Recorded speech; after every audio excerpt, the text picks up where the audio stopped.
নেপালের হৃদয়ে অবস্থিত এই কাঠমান্ডু দরবার স্কয়ার। এই প্রাচীন প্রাসাদ ও মন্দিরগুলো ইতিহাস রচনা করেছে শত শত বছর ধরে।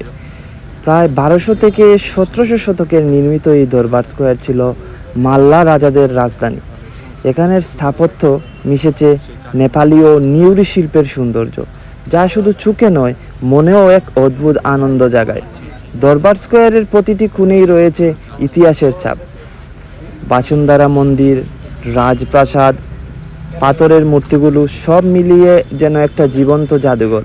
প্রতি বছর নানা উৎসব, ধর্মীয় অনুষ্ঠান, যা পর্যটকদের জন্য একটা অনাবিল অভিজ্ঞতা।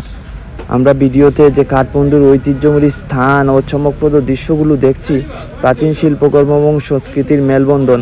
চলুন আমরা ঘুরে দেখি সেই ঐতিহ্য, গর্বের ঐতিহ্যর সাথে মিশে যাওয়া সেই নেপালের দরবার স্কয়ারটি। শুধু চোখে দেখলেই, ভিডিওতে দেখলেই আসলে শেষ হওয়ার নয়। আসুন নিজে এসে দেখুন, চোখের শান্তি, চোখের ভালোবাসা মিশিয়ে যাক একসাথে।